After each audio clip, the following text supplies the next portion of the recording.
Esdras entregou logo aos que tinham a guarda dos tesouros do templo e que eram da descendência dos sacerdotes o depósito sagrado que o rei, os amigos dele e os judeus que moravam na Babilônia lhe haviam confiado e que consistia de 650 talentos de prata, vasos de prata no valor de 100 talentos, vasos de ouro no valor de 20 talentos e vasos de cobre, mais preciosos que o ouro, no peso de 12 talentos.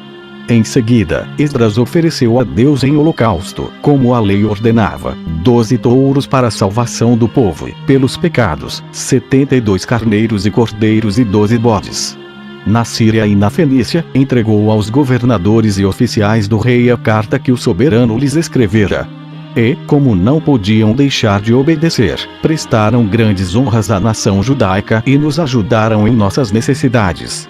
Deve-se a Esdras a honra dessa transmigração. E ele não somente a idealizou, como também não tenho dúvidas de que a sua virtude e a sua piedade foram a causa do feliz êxito que Deus lhe quis outorgar. 444. Pouco tempo depois, ele soube que alguns sacerdotes e levitas, não querendo se sujeitar à disciplina, haviam, por um insolente desprezo às leis de seus maiores, desposado mulheres estrangeiras e manchado a pureza da ordem sacerdotal. Os que lhe deram esse aviso rogaram-lhe que se armasse do zelo da religião para impedir que o crime de alguns atraísse a cólera divina sobre todo o povo e os precipitasse de novo na desgraça da qual acabavam de sair. Como eram de qualidade as pessoas culpadas desse pecado, esse santo homem, considerando que uma ordem para despedir as mulheres e os filhos não seria obedecida por eles, foi tomado de tão viva dor, que rasgou as próprias vestes, arrancou a barba e os cabelos, e lançou-se por terra banhado em lágrimas. Os outros homens de bem reuniram-se a ele e juntaram as suas lágrimas às dele. Nessa amargura de coração, ele elevou os olhos e as mãos ao céu e disse: tenho vergonha, meu Deus, de ousar levantar os meus olhos ao céu, quando penso que este povo recai sempre mais no pecado e perde logo a lembrança dos castigos com que punistes a impiedade de seus maiores. Todavia, Senhor, como a vossa misericórdia é infinita, tende, por favor, piedade destes que restaram do antigo cativeiro que suportamos e que quisestes reconduzir à antiga pátria. Perdoai-lhes, Senhor, mas esse crime, embora eles mereçam a morte, não vos canseis de lhes demonstrar a vossa bondade, conservando-lhes a vida. Esdras 10.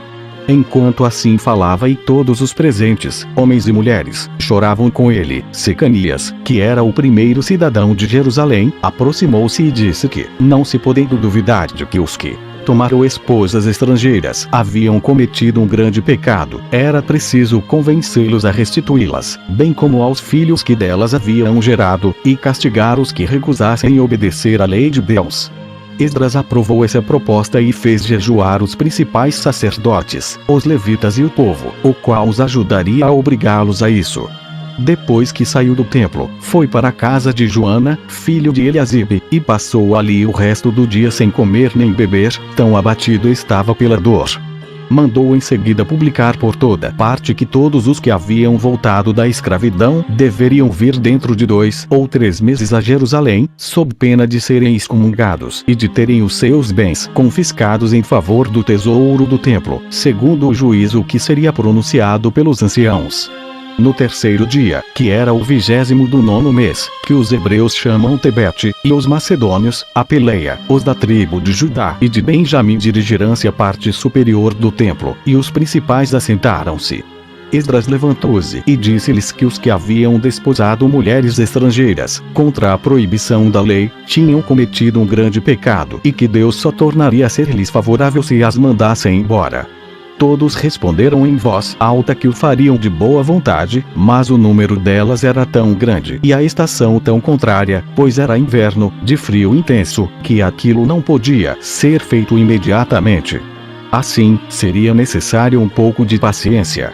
Enquanto isso, os principais dentre o povo que estivessem isentos desse pecado, ajudados pelos anciãos, informar-se-iam com exatidão a respeito dos que haviam transgredido a determinação da lei. A proposta foi aprovada, e no primeiro dia do 10º mês começou-se a indagação dos que haviam contraído matrimônio ilícito. A investigação durou até quase o primeiro dia do mês seguinte, e vários parentes de Jesua, sumo sacerdote, dos outros sacerdotes, dos levitas e de outros dentre o povo, devolveram imediatamente as suas mulheres, preferindo assim a observância da lei e a paixão que sentiam por elas, por maior que fosse. Depois ofereceram a Deus carneiros em sacrifício, para aplacar-lhe a cólera. Eu poderia citar nomes, mas não julgo necessário. Dessa forma, Esdras remediou o erro cometido por esses matrimônios profanos e aboliu esse mau costume, no qual ninguém mais caiu. No 7º mês, que era o tempo de se comemorar a festa dos tabernáculos, quase todo o povo reuniu-se próximo da porta do templo, a qual está do lado do oriente, e rogou a Esdras que lhes desse a lei de Moisés. Ele consentiu, e essa leitura durou desde a manhã até a tarde. Eles se foram tão comovidos que derramavam lágrimas, porque aquelas santas leis não somente lhes mostraram o que eles deviam fazer no tempo presente e no futuro, como também revelaram que, se as tivessem observado no passado, não teriam caído em tantas desgraças. Esdras, vendo-os naquela aflição, disse-lhes que se retirassem para as suas casas e enxugassem as lágrimas, pois não deviam chorar no dia de uma festa tão solene, e sim alegrar-se e regozijar-se e aproveitar o arrependimento que demonstravam pelas suas faltas passadas para não cometer outras semelhantes no futuro. Essas palavras consolarão-nos, e eles celebraram alegremente durante 8 dias essa grande festa, gratos a Esdras pela reforma de seus costumes, e voltaram cantando hinos de louvor a Deus. Um feito tão importante, somado às outras obrigações de que a nação lhe era devedora, conquistou-lhe tanta glória que quando ele terminou os seus dias, em venturosa velhice, enterraram-no em Jerusalém com grande magnificência. Joaquim, sumo sacerdote, morreu também nesse mesmo tempo, e Eliaquim, seu filho, substituiu. 445. Neemias 1. Depois da morte de Esdras, um judeu dentre os escravos, de nome Neemias, que era mordomo do rei Xerxes, passeando um dia fora da cidade de Suzã, capital da Pérsia, viu uns estrangeiros que vinham de províncias distantes e percebeu que eles falavam a língua hebraica. Aproximou-se deles para perguntar de onde vinham e soube que eram da Judéia. Perguntou-lhes como ia aquele país, particularmente Jerusalém. Responderam-lhe que tudo estava em muito mau estado, que as muralhas da cidade estavam em ruínas e que não havia males que os povos vizinhos não lhes causassem, pois devastavam continuamente os campos, levavam prisioneiros os habitantes da cidade, e frequentemente encontravam-se cadáveres pelas estradas.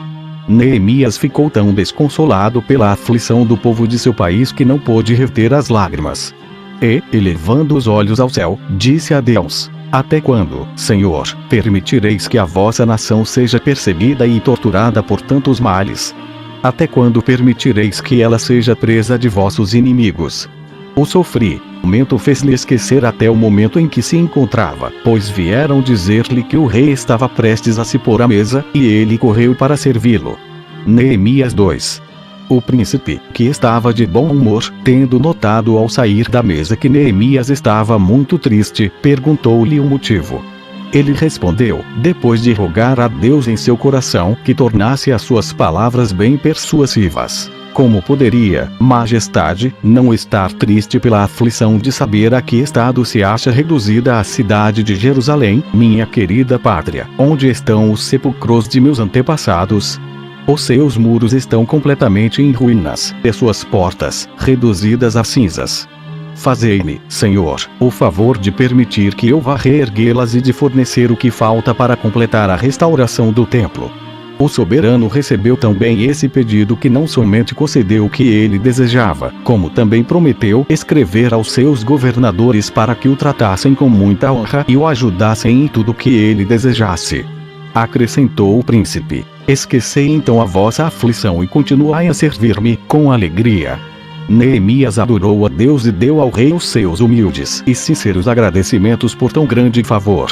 O seu rosto tornou-se tão alegre quanto antes estava triste. No dia seguinte, o rei entregou-lhe as cartas endereçadas a Sadim, governador da Síria, da Fenícia e de Samaria, pelas quais ordenava tudo o que dissemos há pouco.